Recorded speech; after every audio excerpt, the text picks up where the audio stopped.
Magandang hapon po sa inyong lahat, lalo na sa ating mga masugid na tagapakinig at sumusubaybay ng ating programang Alagang PhilHealth dito lamang sa ating partner station, Bombo Radyo Kawayan.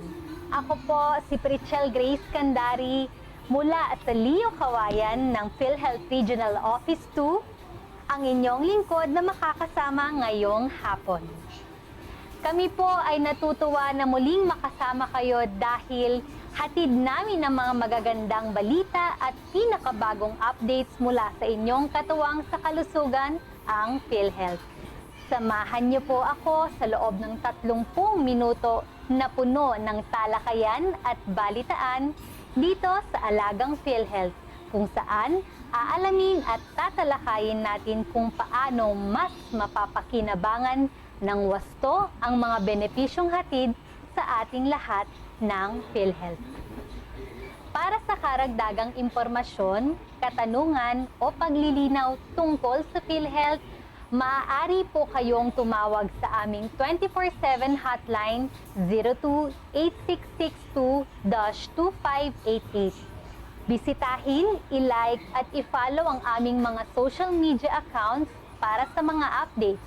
Nariyan po ang aming website, ang www.philhealth.gov.ph. Meron din po ang aming X account or yung mas kilala po natin dati na Twitter account at Team PhilHealth. And of course, andyan din po ang aming official Facebook account at PhilHealth Official. Huwag din pong kalimutan sumali sa ating regional Facebook group para masagot ang inyong mga katanungan, maging updated at malaman ang pinakabagong benepisyong PhilHealth. Mag-join lamang po sa PhilHealth Region 2 Official Group. Yan at mga iba pa nating mga pag-uusapang paksa sa pagbabalik ng Alagang PhilHealth makalipas lamang po ng ilang paalala. First, alam niyo bang lahat ng inyong PhilHealth benefits? Meron tayong inpatient benefits pag na-confine, outpatient benefits tulad ng day surgeries, day benefits para sa pag-ibang sakit tulad ng cancer, special benefits tulad ng malaria at TB deaths packages, konsulta benefits na may libreng konsultasyon, gamot at lab tests, COVID benefit packages, at marami pang idadagdag na bagong benepisyo. Ang lahat ng ito ay magagamit sa mga accredited at contracted hospitals sa bansa. Sa regular na pagbabayad ng premiums, panatagkat ang pamilya sa benepisyo kapag mahu-hospital. Yan ang Alagang PhilHealth. At tayo po ay nagbabalik sa ating programang Alagang PhilHealth dito pa rin po sa ating partner station. At bago ang lahat, dumako muna tayo sa ating PhilHealth Arangkada. So may bagong benepisyo tayo at kamakailan inilansad ng PhilHealth sa pangunguna ni Piseo Emmanuel R. Ledesma Jr. kasama ang DOH at UNICEF ang Outpatient Therapeutic Care for Severe Acute Malnutrition Package. So yan po ay nagkakahalaga ng 7,500 para sa mga sanggol na wala pang 6 na buwan. Meron din naman po ang 17,000 pesos para sa mga batang 6 na buwan hanggang 5 taong gulang. Patuloy po ang karavan namin upang mas marami pang PhilHealth members ang makapagparehistro at maramdaman ang benepisyo ng mga serbisyo mula sa PhilHealth. At syempre, dumako na tayo sa ating paksa. So, matatandaan po natin noong buwan ng Hulyo ay bumisita ang DICT Secretary Ivan John Uy sa punong tanggapan ng PhilHealth sa Pasig upang opisyal na ilunsad ang ePhilHealth platform upang mas lalo pa maging accessible ito sa lahat ng Pilipino at lalong mapaganda ang paghahatid ng mga serbisyo sa ilalim ng Universal Healthcare.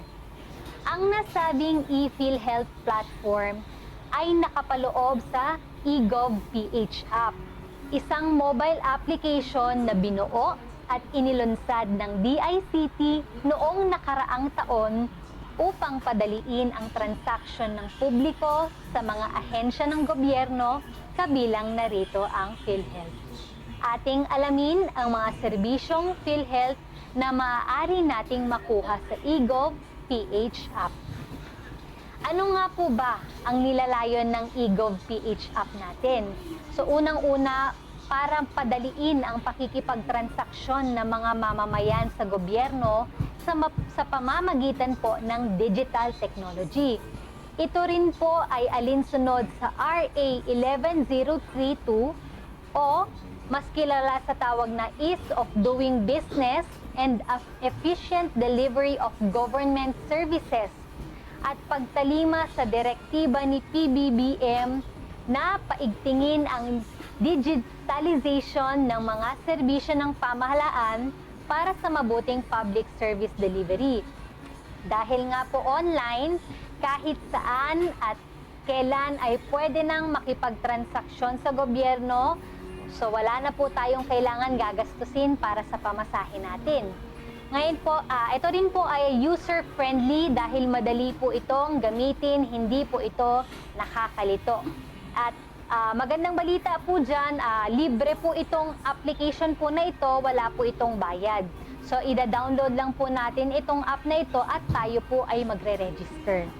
So, ano-ano nga po ba ang mga serbisyong may hihahatid ng PhilHealth sa pamamagitan ng eGov PH app? Nariyan po, unang-una, madali at mabilis na access ng ating PhilHealth profile, katulad na lamang po ng informations natin tungkol sa pangalan, kung tama po ba yung address, kung tama po ba yung spelling ng ating pangalan, kung sino-sino po yung mga dependent po natin, andyan din po kung ano po ang membership category natin at marami pang iba. Andito rin po, makikita rin po dito yung history ng ating contribution, lalong-lalo na sa mga self-employed po natin at sa mga employed po natin. Nakikita po natin dito kung on time po ba na nakakapag-remit ang ating employer, and at the same time po para sa mga OFW po natin at self-employed, nakikita po nila yung last payment po nila para nare-remind din po kung kailan po yung next payment nila. So nakikita rin po dito kung magkano pa yung hindi naibayad na premium. At dito rin po, makikita rin po yung PhilHealth konsultasyong sulit at tama o PhilHealth Consulta Provider. So yan po, makikita po kasi ng miyembro dito kung saang konsulta provider siya nakarehistro, at kung hindi pa naman po siya rehistrado sa kahit anong konsulta provider, maaari po siyang magparehistro gamit ang application na ito. Nandito rin po mga impormasyon tungkol sa benepisyo at serbisyo ng PhilHealth, maging ang mga claim history ay maaaring ma-access sa application na ito. Ngayon po, aabangan po natin, darating po yung panahon dito po sa eGov app, pwede na rin po tayong makapag-member registration at saka data amendment. So bukod sa PhilHealth, ano-ano pang ahensya ng gobyerno ang nagbibigay serbisyo sa pamamagitan ng eGov app? Okay, andyan din po ang Government Service Insurance System or GSIS. Andyan din po ang SSS. Andyan din po ang Pag-ibig Fund. Andyan din po ang national government agencies tulad ng BIR, DFA, andyan din po ang DOH at marami pang iba. Dito rin po sa eGov app, makikita rin po dito yung iba't ibang LGU sa buong bansa ng Pilipinas. Paano po ba mag-register sa eGov app PH? Ito po ay magda-download lamang po kayo sa Google Play Store or Apple App Store. So ulitin ko po, libre po ito, walang bayad.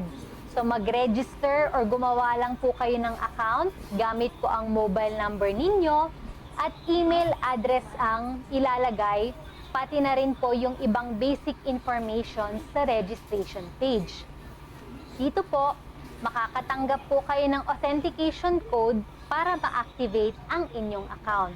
Pagkatapos po noon, i-verify po ang inyong account gamit po ang facial recognition technology ng application. So, Kaisa po ng gobyerno ang PhilHealth sa pagpapabuti ng serbisyo sa publiko. Patuloy na susuporta ang PhilHealth sa administrasyon ni Pangulong Bongbong Marcos para gawing mabilis at madaling maipaabot sa mga Pilipino ang mga serbisyong kailangan nila. Sa atin pong pagbabalik, ang mga bago at pinagbuting benepisyong PhilHealth ang ating pag-uusapan. Kaibigan, alam mo ba na ang hemorrhagic stroke ay isa sa pinakaginagamit benepisyong PhilHealth at ang gamutan sa nasabing sakit ay lubhang mahal. Kaya naman, sinulan noong 2023, pinalawak na ang benepisyong PhilHealth para dito. Mula 38,000 na original benefit package, umakyat na ito sa 80,000 pesos. Isa lamang ito sa napakarami pang benepisyo na handog sa inyo ng PhilHealth. Pinalawak at mga bagong benepisyo para sa mamamayang Pilipino. Daan, sagot ka ng PhilHealth.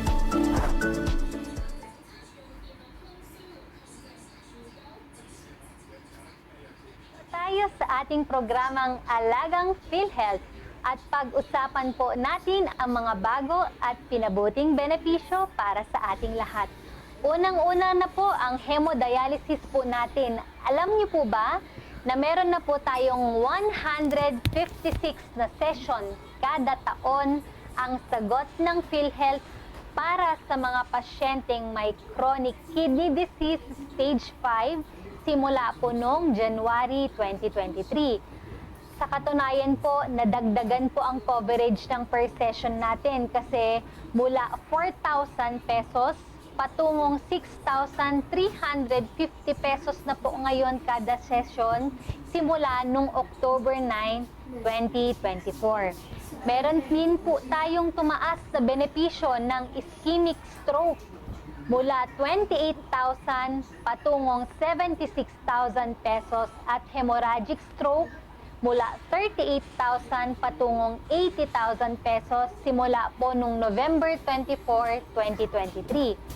At magandang balita din po, meron na din po tayong outpatient mental health package. So dyan po, sa general mental health po natin, meron po tayong 9,000 pesos kada taon sa bawat tao. Meron din po tayong specialty mental health, nagkakahalaga ng 16,000 pesos kada taon bawat tao. Nag-start po yan noong October 27, 2023. And magandang balita din po, 30% po ang pagtaas ng case rates po natin. Ibig sabihin, nadagdagan ng 30% ang mga dating package rates natin para sa mga medical conditions at procedures. Halimbawa po natin dyan, yung essential hypertension. Dati po yan, nagkakahalaga lang yan ng 9,000 pesos. Ngayon po ay pumapatak na po na 11,700 pesos. Isa rin pong halimbawa dyan, yung cholecystectomy mula 31,000 pesos. Ngayon po ay nasa 40,300 pesos na po tayo. So paglilinaw lamang po namin na hindi lahat ng case rates ay nadagdagan ng 30%. Bakit po? Dahil na-rationalize na ang ilang benepisyo tulad ng pneumonia high risk, newborn sepsis, stroke, at asthma in acute exacerbation, and exempted din po ang hemodialysis, day benefits, outpatient package for mental health at cataract extraction. And then, andyan din po ang ating day benefit for breast cancer. So, imagine po natin, pinalawak po siya from 100,000 pesos hanggang 1.4 million pesos simula po nung March 2024. Dito po sa atin sa Region 2, ang contracted hospital po natin ay ang CVMC po. So meron din po tayo bronchial asthma in acute exacerbation, yung benepisyong pinalawig from 22,488 na po siya simula noong May 1, 2024. Andyan din po yung neonatal sepsis natin from 25,000 to 793 simula nung May 1, 2024. So itong mga ito pong nabanggit kong case rates po natin, iilan lamang po ito sa mga bagong benepisyo na handog ng PhilHealth. Asahan po ninyo, marami pong darating hanggang sa pagtatapos ng 2024, kaya stay tuned lang po kayo sa mga ating balita. At ayan nga po ay medyo tayo ay nauubusan na ng oras dito sa ating programa. Meron na lamang po tayong ilang paalala. So para po sa may mga karagdagang impormasyon, katanungan o paglilinaw tungkol sa PhilHealth, maaari po kayong tumawag sa ating 24/7 hotline 028662-2588 o pwede rin po bisitahin, i-like at i-follow nyo po ang aming mga social media accounts para sa mga updates. Andyan po ang aming website www.philhealth.gov.ph. Andyan din po ang aming X account or ang formerly Twitter at Team PhilHealth. And of course, ang Facebook, hindi pwedeng mawala, at PhilHealth Official. And huwag din po kalimutang sumali sa ating regional Facebook group para masagot ang inyong mga katanungan, maging updated at malaman ang pinakabagong benepisyong PhilHealth. Mag-join lamang po kayo sa PhilHealth Region 2 Official Group. Ayan, hanapin nyo lang po iyon, join lang po kayo para ma-accept din po namin ang inyong membership dyan sa ating Facebook group. At ayan, maraming salamat po on behalf of our Regional Vice President, retired Brigadier General Llewellyn R. Binasoy. Ako po, si Pritchel Grace Candari, ang Marketing Officer ng Leo Kawayan, ang inyong nakasama sa hapon na ito. At sa pamamagitan ng Universal Healthcare, patuloy naming ipaparamdam ang pinalawak at mga bagong benepisyo ng PhilHealth na abot kamay ng bawat Pilipino. Layunin namin na mas pagbutihin pa ang aming mga programa at serbisyo upang anumang hamon ng panahon, kami ay handang tumugon sa mga pangangailangang pangkalusugan ng bawat isa, patungo sa isang protektado, malakas at malusog na sambayanang Pilipinas. Hanggang sa susunod po, laging tandaan, sa PhilHealth, bawat Pilipino miyembro, bawat miyembro protektado, kalusugan ng lahat, sigurado.